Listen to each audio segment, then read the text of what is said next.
Back on the Young Turks.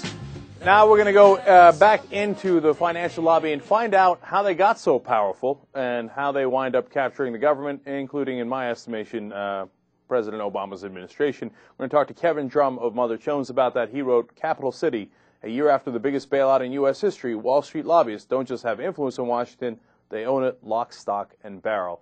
Kevin, welcome to the Young Turks. Good to be here. All right, first let's start with how much money did the financial industry spend in lobbying these politicians in order to be able to capture the government? Well, it depends on what year you're talking about. They spend about in 2008 they spent about $500 million, which is far more than any other industry group. Over the last 10-year period, you have to start talking in billions of dollars for the amount that they lobby. Yeah, and I see you got a list here. Healthcare came in number 2 at $167 million, which is pretty healthy for the 2008 cycle, but nowhere near the $475 million for the financial industry. And then number 3 is farm lobby at $65 million. That's a joke. Right, exactly. It's just the financial lobby is just hugely bigger than any other lobby. Right. So what did they get for their money? Let's start with deregulation. What happened in deregulation once they spent all this money on the politicians? Well, starting in the early '80s, they sort of started a push to deregulate the banking industry, and it started slow, and then it picked up steam, and it finished up in 1999 and 2000 when they were able to get past 2 big bills. One of them was called the Financial Services Modernization Act, and it was an act that repealed a law that had broken up investment banks and commercial banks. So now banks could grow bigger and bigger, and investment banks and commercial banks could all be one entity. So that was number 1. And then number 2, which I think was far worse than that one, was called the Commodity Futures Trading Act, and that was a law that deregulated or kept deregulated the derivatives industry. So collateralized debt obligations, credit default swaps, all of those things were kept deregulated, and that's what really turned Wall Street into just a gigantic casino. Kevin, I want to dive into that a little bit more. What was it before, and what were the rule changes that allowed it to go, quote unquote, wild?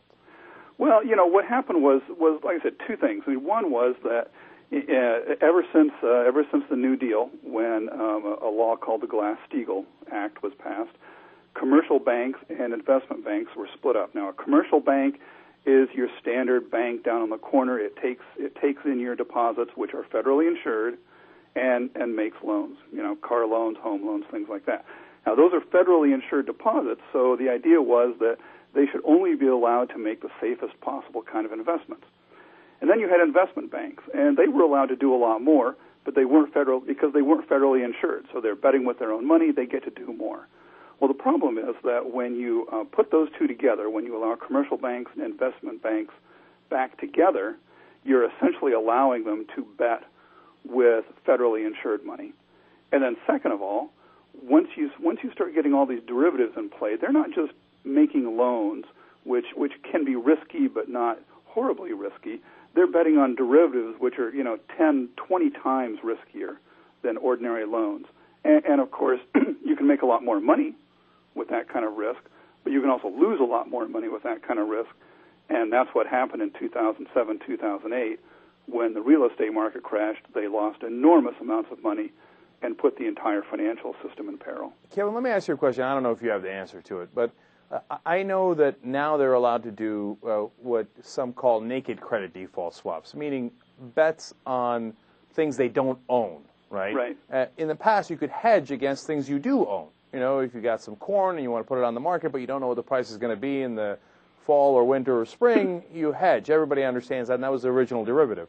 But then they started betting against Farmer X and Farmer Y when they got no interest in that corn. Do you know when that was allowed? Well, the thing is, it was never not allowed. It's just that nobody really did it up until really starting in the late 90s is when it started to happen. But it was never illegal to do that. It was just that the market for that kind of thing had never developed. As you say, the only derivatives up until the mid to late 90s, the only real derivatives out there were standard hedges, puts and things like that. If you're an airline and you're worried about the price of jet fuel, you'll buy a hedge for the jet fuel so that you know the cost won't go up too much. And nobody has a problem with those kind of derivatives. They're actually pretty safe, reasonably transparent, and traded on commodity exchanges. No big problem with that. But once the banks get involved, then you've got people betting. It's not just the airlines betting on the cost of their own jet fuel. You've got banks betting on other people's bets, and then people betting on those bets. And what that means is that say you're buying a credit default swap, which is basically just insurance. And so you buy a bond, a corporate bond of some kind, and then you want it to be even safer than it is, so you buy a credit default swap. You buy insurance so that if the bond goes bad, you'll get paid off. All right, there's a certain amount of risk there, but only a certain amount. But then what happens if 1,000 other people buy the exact same credit default swap? What that means is that if that one bond goes bad, there's 1,000 payoffs. And that means that if the market as a whole starts to crash, then it's not just, for each individual loss, it's not just one person taking the loss. You've got potentially hundreds or thousands of people taking the same loss, and there's just no banking system around that can sustain losses of that magnitude and, basically not go bankrupt.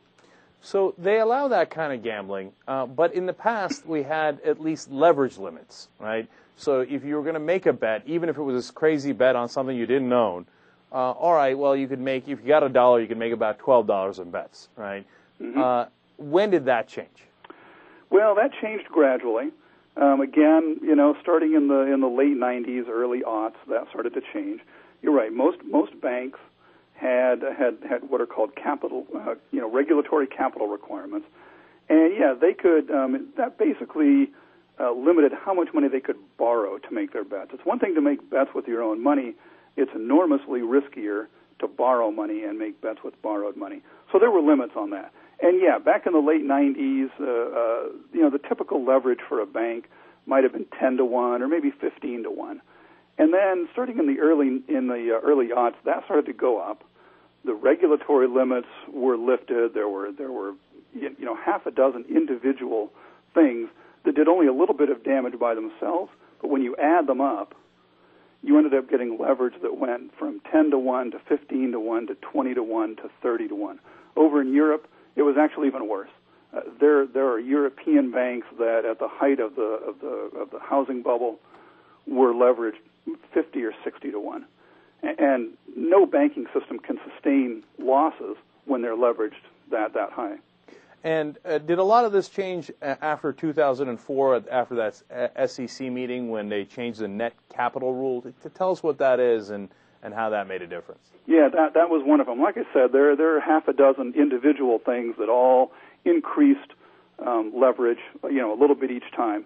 The 2004 meeting was one of them. It was a meeting of the SEC, the Securities and Exchange Commission.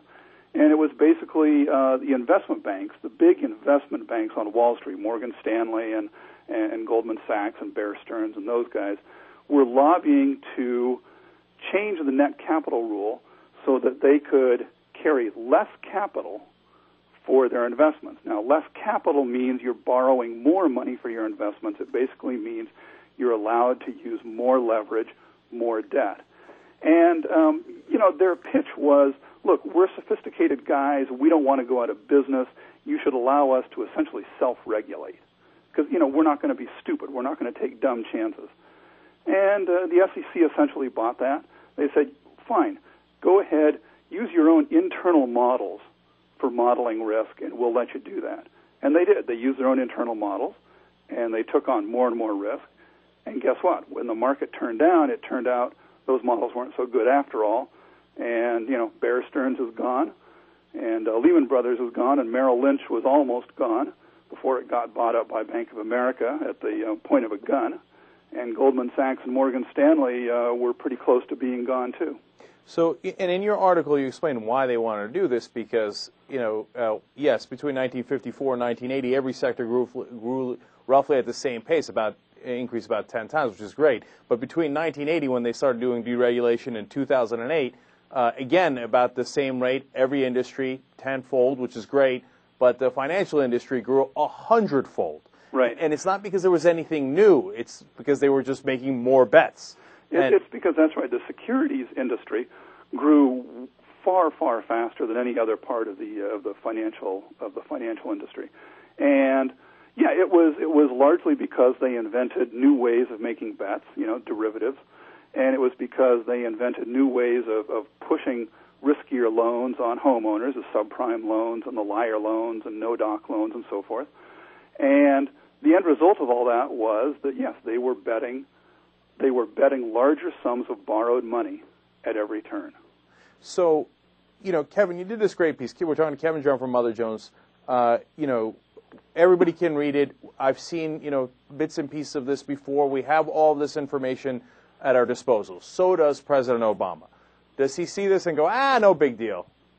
Well, it kind of mystifies me. I think, I sort of feel like Barack Obama and his team, they're basically sort of mainstream liberal economists. So it's fine.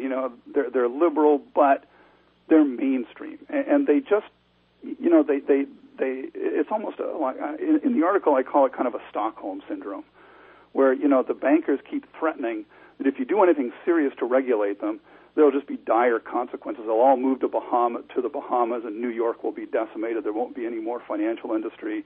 The economy will tank. Interest rates will skyrocket.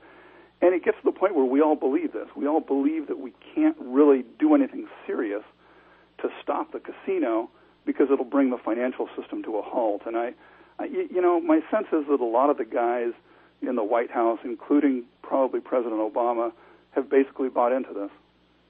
So that's what you call intellectual capture. Yes, that's a term from Simon Johnson, who's a former economist with the IMF. He calls it intellectual capture. I call it Stockholm syndrome, and it's basically the same thing.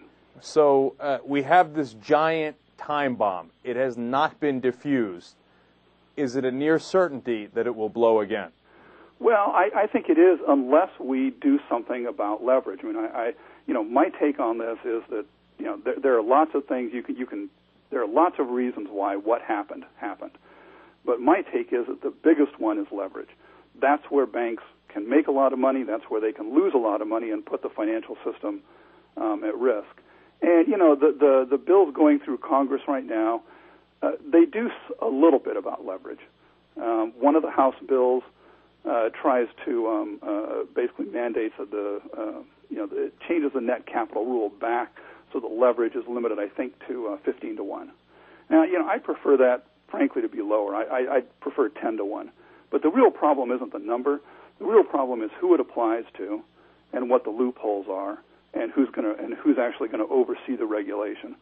If it applies only to investment banks, that's actually not a very big part of the financial market. It needs to apply to investment banks, commercial banks, hedge funds, private equity funds, anybody who's big enough that they can, potentially damage the financial system needs to be covered by this. I think that's exactly right, and I'd love to have you back on to see how that makes it through the Senate and the House, to see if it does have the loopholes or if it doesn't, and if they actually put it into the legislation.